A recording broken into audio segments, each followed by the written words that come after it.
Iya, minasan, welcome back again with Mr. K di sini. Oke, musim gugur 2022 memang menyajikan banyak anime menarik yang terus-terusan mengundang perhatian fans anime manga dimanapun berada ya.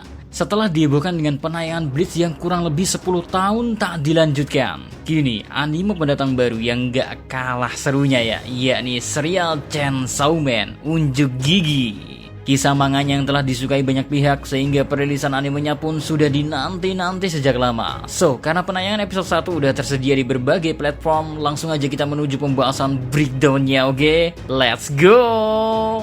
Kehidupan sehari-hari Denji. Episode pertama Chainsaw Man mengambil judul Dog and Chainsaw. Adapun chapter yang menjadi bahan adaptasinya merupakan chapter 1. Yap, cuma satu chapter. Mengingat memang di chapter awal Chainsaw Man-nya memuat banyak panel sehingga cukup untuk dijadikan satu episode. Well, sebagai pembuka ya sudah jelas kalau konflik yang dihadirkan seputar kisah sang tokoh utama. Kita diperlihatkan akan bagaimana sulitnya kehidupan yang dijalani Denji sehari-hari bersama iblis peliharaannya yang berupa iblis gergaji bernama Pochita. Udah hidup gelandangan, tidurnya pun cuma di gubuk reok beralaskan satu tempat tidur yang sangat kecil. Kehidupan sehari-harinya, dia harus melakukan berbagai pekerjaan. Mulai dari memotong pohon dengan bantuan Pochita, serta memburu iblis. Nah, yang paling kacaunya tentu saat Denji bernarasi soal bagian tubuh mana aja yang udah dia jual. Mulai dari ginjal, salah satu bola mata, hingga bola yang menjadi aset masa depan para lelaki pun tak luput untuk menjadi pengorbanan. Semua hal gila tersebut Denji lakukan karena ingin melunasi hutang yang ditinggalkan oleh ayahnya kepada Yakuza. Hutangnya bahkan sampai menyentuh angka 38 juta yen. Kemudian kita diperlihatkan bagaimana pertama kalinya eksekusi pembasmian iblis melalui kerjasama Denji serta Pochita. Iblis yang mereka basmi merupakan iblis tomat dan kalau sesuai bayaran sih ia harus menerima uang sebesar 400.000 yen. Tapi sayangnya karena hutang tersebut dan biaya tak masuk akal lainnya, Denji jadi hanya mendapatkan uang sebesar 70.000 aja. Gak cukup sampai di sana, Denji juga memperhitungkan kebutuhan demi kebutuhan, sampai akhirnya menyadari jika semua usaha yang telah ia beri demi membasmi iblis hanya tersisa 1.800 yen. Eits, kesedihan Denji belum cukup sampai di situ guys. Makan malam untuk dirinya dan Pochita pun hanya sepotong roti. Polos memang, bukan roti selai atau roti sobek, melainkan satu lembar roti. Dimakan secara bergantian oleh Denji dan Pochita. Nestapa Denji masih berlanjut ketika dirinya dikerjai oleh salah satu bawahan Yakuza, yang mana ia akan membayar 100 yen asalkan Denji mau memakan rokok yang baru ia isap. Emang gak sampai dimakan beneran sama Denji sih, cuma ini memang hinaan yang keterlaluan banget. Selain dari sisi Denji, kita juga mengutip dari perkataan Yakuza, semisal iblis harusnya tak diberikan kepada Yakuza. Hal ini menandakan bahwasanya Denji memang benar-benar dimanfaatkan demi keuntungan Yakuza semata. Tapi di sisi lain, Denji juga tak bisa keluar begitu saja dari hal itu. Masa lalu dan impian Denji. Setelah kita diperlihatkan struggle Denji sehari-hari demi melunasi hutang, selanjutnya kita berfokus soal apa yang menjadi cita-cita dari seorang Denji. Nah, ketika penyampaian impian Denji, jujur ngena banget sih dari pembawaan serta penggambaran yang disampaikan. Impian yang dimiliki Denji itulah sangat sederhana, yaitu mau hidup normal layaknya manusia biasa. Mulai dari memakan roti pakai selai, sampai keinginan untuk memeluk wanita sampai mati. Jujur ketika baca manganya ya, perasaan yang mengalir saat Denji mengatakan hal itu jelas terasa lebih komedi. Tapi di animenya, kesan mendalam jauh lebih berasa. Sekalipun perkataan nyeleneh tersebut ya, seolah menandakan neraka kesepian macam apa yang selama ini menyelimuti Denji. Terus kita diajak wisata masa lalu dengan menilik masa lalu Denji yang tengah menangisi sebuah kuburan, tepatnya kuburan ayahnya yang tewas karena bunuh diri. Alih-alih mendapat perhatian, Denji malah disuruh mencari 700.000 yen dalam sehari sebagai bentuk pelunasan hutang yang ditinggal ayahnya mati. Well, di tengah jurang keputusasaan tersebut, datanglah Pochita yang udah terluka, serta sekarat juga. Denji awalnya pasrah mengira ia akan mati karena iblis tersebut. Tapi sadar akan keadaan Pochita, Denji pun menawarkan bantuan dengan memberikan darahnya, sekaligus menjadi pertanda kontrak antar keduanya. Baru dah dari sini Denji menunjukkan keahliannya memburu iblis bersama Pochita sang iblis gergaji. Akhirnya ia berhasil meyakinkan sang Yakuza penagih hutang dan memintanya agar menjadikan duetnya bersama Pochita menjadi duo pemburu iblis sebagai upaya pelunasan hutang yang ada. Pengkhianatan Yakuza dan kematian Denji. Nah, usai bergumam akan impian sederhananya itu, tak lama Denji dipanggil kembali oleh Yakuza untuk membasmi iblis. Yang disampaikan sih begitu, namun begitu sampai di lokasi, baik Denji maupun Pochita sama-sama tak melakukan aksi pembasmian iblis seperti yang biasanya mereka lakukan. Perkataan Yakuza kemudian menjawab semuanya, bahwa karena Denji seperti anjing, makanya dia gampang nurut. Karena itu juga membuatnya sangat membenci Denji, sebab si Yakuza itu juga tak suka bau anjing. Lalu hundusan pedang selanjutnya menancap ke tubuh Denji serta Pochita, membuat keduanya langsung tak berdaya. Yakuza tersebut pun akhirnya membuka kedok semisal dirinya pun bagian dari iblis zombie. Kekuatan iblis zombie ini dapat mengendalikan manusia layaknya zombie. Dan dalam prosesnya, ia membohongi orang-orang kalau ia akan memberikan kekuatan iblis. So, dengan mudahnya, manusia-manusia itu terjerumus dan menjadi antek-antek iblis itu. Adapun alasan ia membunuh Denji karena merasa ia adalah seorang pemburu yang harus dihabisi. Zombie yang mengelilingi Denji pun sangat banyak jumlahnya. Hingga Denji disergap dan dibunuh dengan cara yang sadis, yakni terus-terusan ditusuk. Nah, dikala mendekati ajalnya, Denji memprotes soal keinginannya hidup normal aja gak bisa dipenuhi. Nyesek banget emang. And finally, tubuh Denji sampai terpotong-potong dan dibuang ke tempat sampah. Kontrak dengan Pochita dan amukan Denji.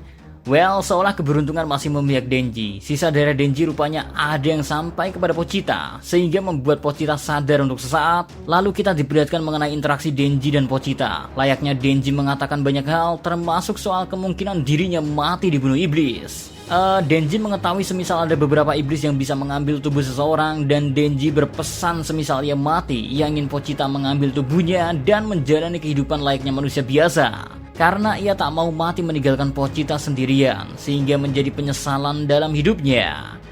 Pochita yang udah sangat dekat dengan Denji, jelas memahami maksud Denji, namun lebih dari itu ya, Pochita justru menjadi jantung bagi Denji. Dan memberikan Denji kesempatan hidup untuk kedua kalinya, dengan catatan Denji harus mewujudkan mimpi yang sederhana dan menjalani hidup yang selama ini ia dambakan. Well, tanpa banyak ngomong lagi pun, Pochita telah menyatu dengan tubuh Denji, ditandai dengan tali gergaji yang ada di dada Denji. Sadar bahwa Denji masih hidup, iblis zombie kembali mengerahkan zombie-zombie di bawah kendalinya untuk mengeroyok Denji untuk sekian kalinya. Denji pun yang melihat tersebut merasa kesal pada mereka yang hidup berkecukupan, tapi malah mengharapkan lebih. Nah, terlepas dari dirinya merasakan relate akan hal tersebut, ia menegaskan semisal ada yang menghalanginya saat ini, maka ia akan menghabisinya. Dan bener aja sih, Denji langsung mengamuk dengan menghabisi semua zombie-zombie tadi satu persatu tanpa tersisa. Tak terkecuali sang iblis zombie, si biang keladi dari apa yang terjadi.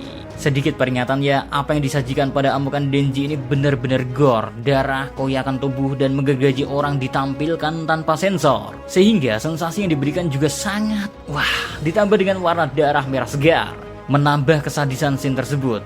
Berkat kekuatan Denji, semua iblis berhasil diratakan tanpa sisa. Munculnya Makima. Well, di keesokan paginya muncul sosok wanita yang nanti diketahui bernama Makima bersama dengan dua orang. Mereka menyebut semisal terlambat datang melihat keadaan mayat zombie dan iblis yang bergelimpangan. Namun Makima melihat Denji dan menyebut bahwa Denji bukanlah manusia yang kerasukan iblis, bisa terlihat dari wajahnya. Dengan sigap juga Makima memeluk Denji untuk menenangkan Denji. Satu impian Denji udah mulai terwujud nih. Terus Makima menanyakan kepada Denji yang sudah kehabisan tenaga bahwa Makima merupakan bagian dari pembasmi iblis. Jadi mana yang jadi pilihannya? Menjadi peliharaan Makima agar hidup sebagai manusia atau mati dibasmi sebagai iblis? Untungnya Denji memilih untuk mau dipelihara dan menanyakan sarapan yang akan disajikan, karena Makima mengatakan kalau ia juga akan memberi makan. Tanpa pikir panjang, Denji yang selama ini hidup serba kekurangan menerima tawaran untuk menjadi peliharaan Makima sekaligus menutup episode pertama ini. Kesimpulan. Oke, setelah kita menyaksikan apa aja yang udah terjadi di episode perdana Chainsaw Man, maka Mr. K bisa bilang sedikit. Bicara soal bahan adaptasi manga, bener-bener persis dan tak ada penambahan scene yang signifikan diberikan oleh MAPPA. Kelebihan dari episode pertama ini jelas pembangunan interaksi Denji dengan Pochita. Di anime, interaksi berhasil dibangun dengan sangat baik sehingga memberi kita kesan yang begitu emosional tiap kali Denji dan Pochita saling berbicara. Kesedihan Denji serta kesetiaan Pochita tersampaikan dengan baik pada kita semua. Ditambah pemilihan ton warna MAPPA yang agak sedikit kelabu menambah kesan dalam yang tersendirilah. Terus di luar jalan cerita, apresiasi besar harusnya kita berikan ke opening sih. Aslinya openingnya keren banget, lagunya easy listening serta visualnya itu loh. Kebanyakan visual yang diberikan sepanjang opening berasal dari referensi berbagai film, dilengkapi dengan beberapa easter egg maupun referensi lainnya. Hal ini diberikan sang sutradara karena mengetahui sang autor Chainsaw Man, yakni Tatsuki Fujimoto Sensei, sangat menyukai film, serta referensi film yang digunakan sepanjang opening ya berasal dari film yang menjadi favorit Tatsuki Fujimoto. Gila memang. Well, pembahasan detail soal opening mungkin bakal lebih enak kita bahas di konten lain ya. Terus yang menjadi agak mengganggu ya buat Mr. K sendiri jelas penggunaan CGI-nya. Satu hal yang menjadi catatan, Mr. K nggak nyebut CGI di sini jelek ya, malahan ini jadi salah satu penggunaan CGI yang baik. Bahkan kualitasnya lebih baik dibandingkan CGI di serial Attack on Titan Final Season yang sama-sama digarap oleh MAPPA. Cuma tetap aja, mata Mr. K masih belum terbiasa melihatnya. Ya, untungnya sih gak sampai di tahap mengganggu, jadi worth it buat dinikmati. Tapi kalau boleh jujur ya, semoga gak keterusan CGI-nya kayak gini. Terus soal janji MAPPA yang menayangkan Chainsaw Man tanpa sensor berhasil dipenuhi di episode kali ini. And then Mr. K menotis voice acting dari Makima berbeda dari perkiraan yang Mr. K pikirkan selama ini, yang mengira Makima akan memiliki suara yang berkesan girl boss, tapi di sini suara Makima lebih lembut. Tapi mengingat jalan cerita di manga dan karakterisasi Makima, Mr. K paham apa yang melandasi acting suara Makima itu. Dan ya, itu biar jadi persepsi kita aja semisal udah tahu lebih jauh. So, itu dia breakdown kita soal Chainsaw Man episode pertama. Kalau menurut kalian sendiri, gimana Chainsaw Man episode 1 ini guys? Monggo sampaikan di kolom komentar, oke? So, see you again next time. Adios, Karamelo, stay safe everyone, salam anime.